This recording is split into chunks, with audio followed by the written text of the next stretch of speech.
ይህ ቪዲዮ በስደት ዓለም ላላችሁ በስደት ላይ ሆናችሁ ስልክ ለገዛችሁ በሙሉ በተለይም ደግሞ በአሰሪዎቻችሁ ስልክ ተገዝቶ የተሰጣችሁ ሰዎች እስከ መጨረሻው ድረስ አድምጡ። ላልሰሙ አሰሙልኝ፣ አደራችሁን። አደራ ነው የምላችሁ። ስትጀምሩ ግን በላይክ ጀምሩላችሁ። እንደዚሁም ደግሞ ለሁሉም እንዲደርስ ሼር አድርጉት። ሼር ለማድረግ ግዴታ ዩቲዩበር መሆን አይጠበቅባችሁም። በቲክቶክ በፌስቡክ ባላችሁ ነገር በየቴሌግራሙ ለጓደኞቻችሁ ሼር አድርጋችሁ ያልሰሙ በሙሉ ይስሙ ማለት ነው። ከእንደዚህ አይነት ነገር እንዲጠነቀቁ።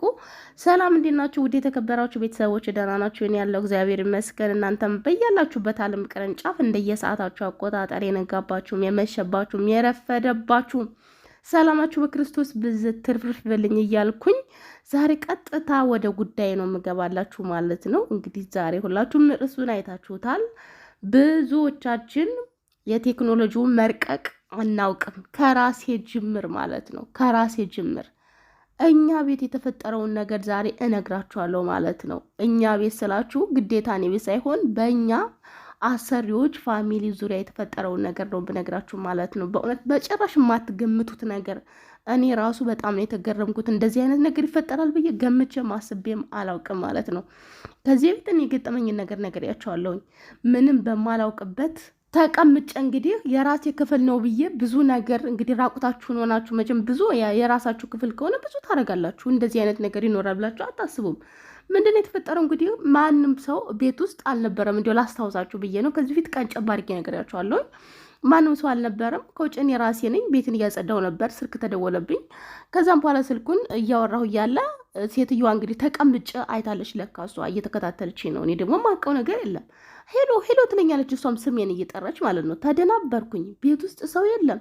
ምንድን ነው ይሄ ነገር? ሰይጣን እየጠራኝ ነው እንዲ ወይንስ ምንድን ነው? ስልኩን ላውራ ወይንስ ደግሞ እሷ የምታወራኝን ነገር ላውራ? ልክ ክፍል ለቅቄ ስወጣ ከክፍል ነይ ነይ ወደዚያ እንዳትወጪ፣ ነይ ተመለሺ፣ ነይ እንደዚህ ነው። ተደናበርኩ። የሚይዘው መጨበጠው ነገር ጠፋብኝ። ስልኩ ከአንድ በኩል ያወራኛል፣ ከቤተሰብ ማለት ነው። ከአንድ በኩል እሷ ታወራለች። ምን እየተካሄደ ነው? በቃ አዞሪት ነው የያዘኝ፣ አዞሪት።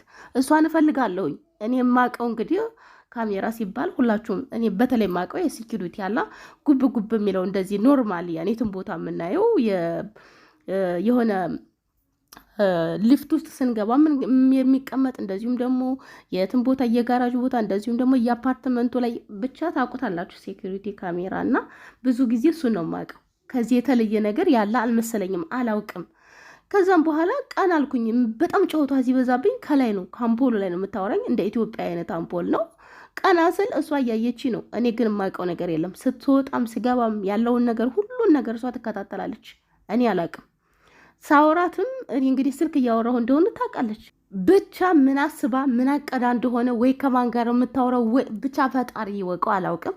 ከዛም በኋላ እኔም በጣም ተደናበርኩኝ። ማለት ያስደነግጣል። የመጀመሪያ ቀኔ ነው። እንደዚህ አምፖል ነው እንደዚህ አይነት ነገር ይፈጠራሉ ብዬ አላሰብኩም። ቤት ውስጥ የለም ብዬ ነው ማስባው። ልጆቹ ክፍል አለ፣ እሱ ግን ያስታውቃል። ቀይ ያበራል ማታ ማታ ላይ ማለት ነው። ቀንም አንዳንድ ጊዜ እንደዚህ ያበራል። ነገር ግን እኔ ክፍል ያለው ምንም ነገር የለም። ኖርማል ነው። ምንም እንኳን እንደዚህ አይነት ጥርጣሬ ራሱ ያሳደርባችሁ ማለት ነው። ከዛም በኋላ እንደዚህ በቃ ኖርማል እንደ ስልክ አወራን፣ እንደዚህ ተነጋገርን ማለት ነው። ያው ያወራነውን ነገር ሁሉንም ነገር ለመናገር ጊዜ ይፈጃል ብዬ ነው እንደው አጣር ላድርግላችሁና ከዛም በኋላ እንዲያ ክፍል ውስጥ ገብቼ በቃ ልብስ መቀየርም ተሳቀቅኩኝ። በቃ ስተኛ ራሱ በጣም በቃ የነበረው ነገር በጣም ከባድ ነበር። ከምነግራችሁ በላይ በጣም ተዳገጥኩትና በዚሁ አጋጣሚ የምልላችሁ ነው እንደ አምፖልም ተደርጎ ለካ እንደዚህ አይነት ነገር አለ። እኔ ደግሞ አላውቅም። ከዚህ በፊትም ነግሬያችኋለሁ ታሪክ ቀንጨብ አድርጌ እና ዛሬ ግን ዋናው ወደ ገደለው የምገባላችሁ ነገር ምንድነው? ቤተሰቦቼ በስልካችሁ ላይ አደጋ ውስጥ ናችሁ ማለት እኔን ካላወቃችሁ በእውነት ነው የምላችሁ። ሁላችሁም ቼክ ልታደርጉ ይገባል። በተለይ ደግሞ አሰሪዎቻችሁ ስልክ ገዝተው የሰጧችሁ ሰዎች የተፈጠረውን ነገር እንደዚህ ነው የሆነው። እኛ ያላሰብነው ያልጠረጠርነው ማንም ሰው የማያስበው የማይጠረጠር ነገር ነው ያደረጉት ማለት ነው። ምንድነው እንግዲህ ስልካቸው ተጠልፎ ሁለት እህቶቻችን ሊወጡ ጠፍተው ሊሰሩ ፈልገው ሰው አናግረው ሁሉን ነገር ጨርሰው ሁሉን ነገር ሲያደርጉ ግን ሰው እየተከታተላቸው ነበር። እንዴት? ስልካቸውን በአጠቃላይ ገዝቶ ሲሰጣቸው እንዳለ በሱ ቁጥጥር ስር ነበር። ሞል ሲሄዱ ምን እያደረጉ እንደሆነ ስልክ ይዘው ነው ወይ ስልካቸውን ከማን ጋር እያወሩ ነው ምን እየሰሩ ነው የሚለው በሙሉ አንድ ባንድ ያውቃል ሰውየው ማለት ነው። እነሱ ግን በጭራሽ ይሄንን ነገር አልጠረጠሩም። የራሳቸውን ነው እንጂ ማለት እኛ ሀገር የምታውቁት ነገር ነው። እንደዚህ አይነት ነገር ይኖራል ብለን እንዴት እናስባለን? ቅድም እንደነገርኳቸው ነው። በቃ እኔም መሳይ ብዙ ሰዎች አሉ ምንም የማያውቁ በጣም የዋሆች ምስኪኖች። ካሜራ እንዳለ እናውቃለን። አንዳንዶቻችን የማያውቅም ሰው አለ፣ የማያውቅም አለ። ግን እንደዚህ በቃ ጉብ ጉብ ያለው መቼም ምንድን ነው ብለን ጠይቃለን። የታወቀ ነገር ነው። ግን አሁን ላይ ይሄ ታሪክ ከተፈጠረ በኋላ ሰርች አድርጌ ጎግል ላይ ሳይ ብዙ ነገር ነው ያየሁት። በብዙ አይነት መልኩ ካሜራ ቤት ውስጥ እንደሚቀመጥ አይቻለሁኝ። በእስክሪብቶ በኩል ይቀመጣል፣ በቻርጅ በኩል ይቀመጣል፣ መኪና ላይ ይቀመጣል፣ ጣውላ ላይ ይቀመጣል፣ ሰዓት ውስጥ ይቀመጣል፣ በጣም ብዙ ነገር ውስጥ አበባ ውስጥ ይቀመጣል። ምንም ጭራሽ አጠረጥሩም። እንደዚህ አይነት ነገር ነው ብላችሁ አጠረጥሩም። እስክሪብቶ ውስጥ አሁን ይቀመጣል ብሎ ማንም ይጠረጥረው? በእስክሪብቶ የሚቀመጥ እንዳለ ማን ያስባል? አበባ ውስጥ ጣውላ ላይ አሁን በሰዓት በኩል ልክ እንደ ኢንተርኔት አይነት አቆጣጠር ነው የሚቆጥረው። ኢንተርኔት ነው እንጂ የሚመስለው እንደዚህ አይነት ነገር አይመስልም። ማን ይጠረጥራል? ሁሉንም ደግሞ እኛ የምናወራውን ነገር እያስተረጎመ የሚናገር ነው። ይሄ ብቻ አይደለም። ስልካችን ላይ በቅርቡ የወረደች አፕሊኬሽን አለች። እዚያ ላይ የምናወራው ነገር ምን እንዳሰብን ያለውን ነገር በሙሉ እንዳለ አስተርጉሞ የሚያወርድ ነው አፕሊኬሽኑን። በነገራችን ከዚህ ቤት የሆነ ልጅ እንደውም እያስተረጎመ ስለ አፕሊኬሽኗ በወቅቱ እየተናገረ ነበር። ሁላችሁም ያት ቆይ አፕሊኬሽኗን አሳያችኋለሁኝ አለች። የዚህ አፕሊኬሽን ላይ ምንም ጉግል ላይ ሳትሄዱ ራሱ ምንድን ነው ያወራነውን ነገር እነሱ በአረብኛም ሆነ በየትኛውን ቋንቋ ጽፈው ማስተርጎም ይችላሉ። ያወራነውም እንደገና የምታውቁት ነው። የማታውቁም ልትኖሩ ትችላላችሁ። በእርግጥ እንደዚህ አይነት ነገር ማለት ነው። እና የምልላችሁ ነው እንግዲህ እኛና ቴክኖሎጂ ምን ያህል እንደተራራቅን። እኛ ሩጫ ነው 24 ሰዓት ነው፣ እነሱ እንደዚህ ያደርጋሉ ብለን በምን እንጠረጥራለን? 24 ሰዓት ትሮጣላችሁ። የግድግዳዋ ሰዓት እንደምትሮጠውላ እኛ እንሮጣለን። እንቅልፋችንን ሳያልቅ ነው አላርም የሚጮኸው። እንደዚህ አይነት ርቀት ሄደን አንጓዝም፣ ርቀት ሄደን አናስብም፣ ርቀት ክፋት አናስብም። ወር እንኳን ደሞዛችን ሲደርስ ማና ሰዎች እኮ አለን። እሁድ፣ ቅዳሜ፣ አርብ ምን ቀን ላይ እንደሚውል እኮ ማናቅ ሰዎች አለን። መቼ እንደሆነ ማለት ነው። ዛሬ ምንድነው ቀኑ ብለን የምንጠይቅ ሰዎች እኮ አለን። ምክንያቱም ከነሱ ጋር እንደዚህ አይነት ነገር ያደርጋሉ ብለን አናስብም። በተለይ ደግሞ ስልካችሁ ላይ የተለያየ ፎቶ የምታስቀምጡ ሰዎች በዚሁ አጋጣሚ ጥንቃቄ አድርጉ ማለት ነው። ይህን የተረዳሁት ይህንን ነው። እና የተፈጠረው ነገር ምንድን ነው መሰላችሁ? እነኚህ እህቶቻችን እንግዲህ በአጠቃላይ ቤት ውስጥ ያለው ነገር ስላልተመቻቸው ከአቅማቸው በላይ ስለሆነ በውጭ ወጥተው መስራት ፈለጉ። እነሱ በሚመካከሩበት ሰዓት እንግዲህ ሰውዬ ይደርስባቸዋል። ሰውዬው ደግሞ ፖሊስ ነው። ቀጥታ ወደ እስር ቤት ነው የወሰዳቸው። ምንም ያደረጉት ነገር የለም።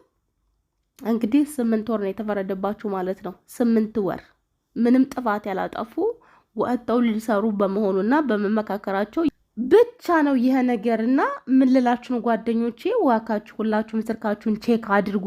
ስልካችሁ ላይ የማይሆን ፎቶ የምታስቀምጡ ሰዎች ጥንቃቄ አድርጉ። እውነት ተጠንቀቁ። ስንቶቻችሁ ናችሁ ይህንን ነገር የምናውቀው? አብዛኞቻችን አናቅም።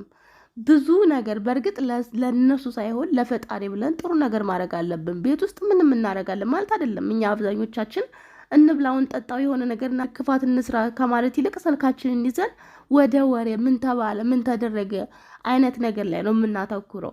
ግን እምላችሁ ነገር ምንድነው የማይሆን ፎቶ ከዚህ በኋላ ስልካችሁ ላይ እንዳታስቀምጡ። እንደዚሁም ደግሞ የሆነ ነገር ማድረግ ከፈለጋችሁ ካቀዳችሁ አሚታም ይሁን ቡጨቃም ይሁን ተጠንቀቁ። በእውነት ተጠንቀቁ። ቴክኖሎጂ የት እንደደረሰ ሁላችንም አናውቅም። እኛ ያለነው የት ነው? እነሱ ያሉት የት ነው? ሰማይና ምድር ያክል ተራርቀናል። በቃ አልተገናኘንም። የሁለት ዓለም ሰዎች ሆነናል። ጎበዝ፣ ይህን የተረዳሁት እና ጎግል ላይ ደግሞ አንዳንድ ነገሮችን ሰርች እያደረጋችሁ እዩ ማለት ነው። እዩ። አረ ስንት ሰው አለ መሰላችሁ። አንዲቷ እንደዚህ የብልግና ነገር ከፍቅረኛዋ ጋር እያወራች ሴትዮዋ እንግዲህ ደርሳባት እንደዚሁ በዚሁ ሲስተም ማለት ነው ስልኳን እሷ ምንም በማታውቀው መልኩ ወድም ቤት ውስጥ እንግዲህ የለም ብላችሁ አሁን ያልሆነ እንቅስቃሴ የምታደርጉ ሰዎች ነገ አንገታችሁን የሚያስደፋችሁ ነገር ካሜራ የያዘው ነገር በጣም መጥፎ ነውና ጓደኞቼ ከምንም በላይ ጥንቃቄ እንድታደርጉ ነው ለእናንተም ነግራችሁ። ዛሬ እነኚህ ልጆች አሁን ምንም ያደረጉት ነገር የለም። እንደዚህ ሲመካከሩ ተደረሰባቸው። ኃጢአት አይደለም፣ አንገት የሚያስደፋ አይደለም። ማንም ሰው ካልተመቸው ካልደላው ምን ታደርጋላችሁ? አንዳንድ ጊዜ ቀይሩኝ፣ እንደዚህ አድርጉኝ። አንዳንዶቹ ከወደዷችሁ አይፈልጉም፣ ወደ ሀገራችሁ ትላካላችሁ እንጂ እንዲቀይሯችሁ የትኞቹም ፈቃደኛ አይደሉም። ስለዚህ ምርጫችሁ ምንድን ነው? ግዴታ ወጣችሁ መስራት ነው አይደለ? ምንም ጥፋት አልሰሩም። በበኩሌ በግሌ እንደዚያ ነው ማስባቸው። ቅጣታቸውን ይወስዳሉ። ይሄ ቅጣትም የሚገባቸው ስለሆነ አይደለም። የሚቆምላቸው ሰው ስለሌለ ነው ማለት ነው። ተኛ በኩል የሆነ ነገር ከሆንን ማንም ሰው የሚቆምልን ሰው የለም ማለት ነው። ይህን ያክል ነገር ለእነሱ ቅጣት እኔ እንጃ ብቻ አላቅም። ያው እነሱም ስላሰሩ ርቀታቸው ሳያልቅ እንደዚህ አይነት ማድረግም ትክክልም ባይሆንም ነገር ግን በእነሱ ሊፈረድ አይችልም። የእነሱ የሚያሳፍር ስራ አይደለም የሰሩት፣ ግን ያልሆነ እንቅስቃሴ የምታደርጉ ሰዎች ጓደኞች፣ እንደዚህም አይነት ነገር አለና ጥንቃቄ አድርጉ ማለት ነው። በእውነት በጣም ነው የሚያሳፍረው። አንዳንዶቹ እንግዲህ ከዚህ በፊት ብያቸዋለሁኝ ቪዲዮ ማስረዝም አልፈልግም እና ያልሆነ ነገር ስታደርግ በካሜራ ተይዞባት አብርሽ ቄራውም እንግዲህ ያንን ቪዲዮ ሰርቶት ነበር በወቅቱ። በጣም የሚያስጠላ ሀረካት የሚያደርገው ሰዎች አሉ። ከእንደዚህ አይነት ነገር ተጠንቀቁ እና ጓደኞች፣ በአጠቃላይ እንግዲህ ሀሳቡን ጥቅልል ሳረግላችሁ ምንድን ነው ለመጥፋትም ሆነ የሆነ ነገር ለማድረግ የምፈልጉ ሰዎች ግዴታ በስልካችሁ አይደለም ስልኩን የምንጠቀማለን እንኳን ካላችሁ ደግሞ ሰይድ መቼም ሰይድን የማያውቅ ሰው አለ ብዬ አላስብም። ሰርች አድርጋችሁ ብዙ ቪዲዮ ሰርቷል በዚህ ዙሪያ። ማጥፋትም ይቻላል፣ ማቋረጥ ይቻላል ማለት ነው። ለዚህ የተጠለፈ ነገር ካለ እንደዚያ ማድረግም ይቻላል። እንግዲህ እነሱ ሲስተማቸው በጣም ከባድ ነው። በቻላችሁት መጠን ከፈጣሪ በታች መጠንቀቅ አለባችሁ። በቃ በሁሉም በኩል እውነት አንዳንድ ጊዜ ሶሻል ሚዲያ ይጠቅማል። ነገሮችን ሁሉ ማየት፣ ማጥናት፣ መዟዟር የሆነ ነገር ልታደርጉ ካሰባችሁ እስቲ ቆይ በዚህ ዙሪያ ሰዎች ምን ይላሉ፣ የእነሱን ልምድ መውሰድ መቅሰም አለባችሁ ብዬ አስባለሁኝ። እንግዲህ ሰዎቹ ስልክ ሰጥተዋችሁ ከያዛችሁ በየሞሉም በየተለያየም ቦታ ይዛችሁ ያልሆነ ሀረካት ከማድረግ ተጠንቀቁ። ልጅ ይዛችሁ ሄዳችሁ ልጆቹን ትታችሁ እናንተ የምታደርጉትን ነገር እነሱ እኔማ በጣም የገረመኝ ነገር አንዲት ጓደኛ ያለች ምንድን ነው ስልኩን ብድግ ባረኩ ቁጥር ምንም እንኳን ሳልከፍተው የት እንዳለው ምን እያረኩ እንደሆነ በትላንትናው ቀን ተገናኝተን ነበር እና በጣም ነው የተገረምኩት። እስከዚህ ደረጃ ድረስ አንዳንዶቻችን የተለያዩ አፕሊኬሽን ውስጥ ገብተን ልብሳ ቴሌግራም ምናምን ምን ውስጥ ምን እያወራ ነው ምን እያልን ነው ነገሮችን ብቻ ሳይሆን ስልካችሁን ብድግ ስታደርጉ ጭምር ምንድን ነው የሚያደርጉት? እንደዚሁም ደግሞ የት እንዳለን ጭምር የሚያውቁበት ሲስተምም እንዳለ ነው የተረዳሁት። ማለት ከዚህ በፊት እንግዲህ ይሄ ነገር በአይፎን ስልክ ነበር የማውቀው እኔ የሰማሁት ማለት ነው። አይፎን ሲሆን የት እንዳላችሁ ምንም ሁሉን ነገር ያሳያል ሲባል ሰምቻለሁኝ። በእንደዚህ በተለያዩ ስልኮች ሳምሰንግ ምናምን፣ ነገር ግን እኔ ለመጀመሪያ ጊዜ ነው የሰማሁትም። በጣም ነው የሚያስደነግጠው። እንግዲህ ቤተሰቦቼ በተቻላችሁ መጠን ጥንቃቄ አድርጉ። ስልኮቻችሁ ላይ የማይጠቅሙና ጥቅም የሌላቸውን ፎቶዎች፣ ትርኪ ምርኪዎች፣ ፍቅረኛ እንደዚህ አለኝ እንደዚህ አለኝ የምትሉ ሰዎች ከፍቅረኛችሁን ባሻገር ሌላም አደጋ ውስጥ እንዳትገቡ ተጠንቀቁ ለማለት ያክል ነው። ይጠቅማችኋል ብዬ አስባለሁኝ።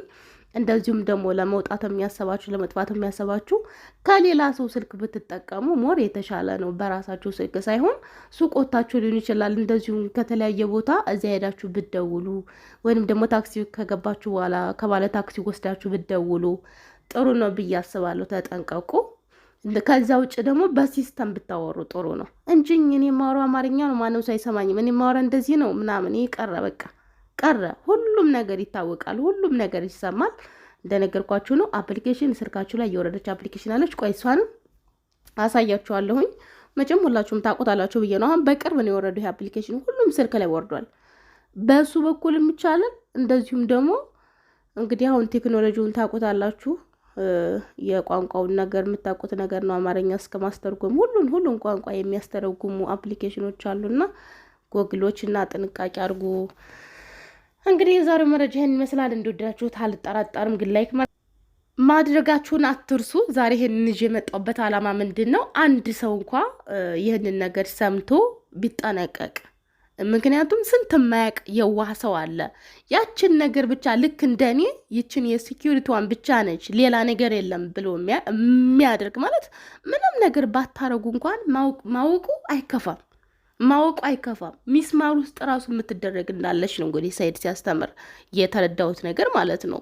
እና በተለያየ ነገር እናንተ በጭራሽ የማጠረጥሩት የማታስቡት ነገር ውስጥ ነው የሚያስቀምጡትና ሁላችሁም ተጠንቀቁ። ታሞ ተመማቀቅ አስቀድሞ መጠንቀቅ የተሻለ ነው። እና ደግሞ ማወቅ በቃ ቀድሞ ስለ ሁሉም ነገር እውቅና መውሰድ የተሻለ ነው። እና መቼም አንድ ሰው ሁለት ሰው ይችን ነገር ሰምቶ አሀ እንደዚህም አለ እንዲህ ብሎ ነቅ ቢል ለእኔ ትልቅ ነገር ነው። ገብቷችኋል? ነቄ ማለትን የመሰለ ነገር የለም። አስቀድሞ እንደዚህ ቢመጣ እኮ እንደዚህ አደርጋለሁ ብሎ መጠቀቅ በራሱ ትልቅ ነገር ነው። እና ለዚያ ብዬ ነው ዛሬ ይህንን ቪዲዮ ይዤላችሁ የመጣሁት። ቤተሰቦቼ ከወደዳችሁት ላይክ አድርጉ፣ ለሁሉም እንዲደርስ ደግሞ ሼር ማድረጋችሁን አትርሱ።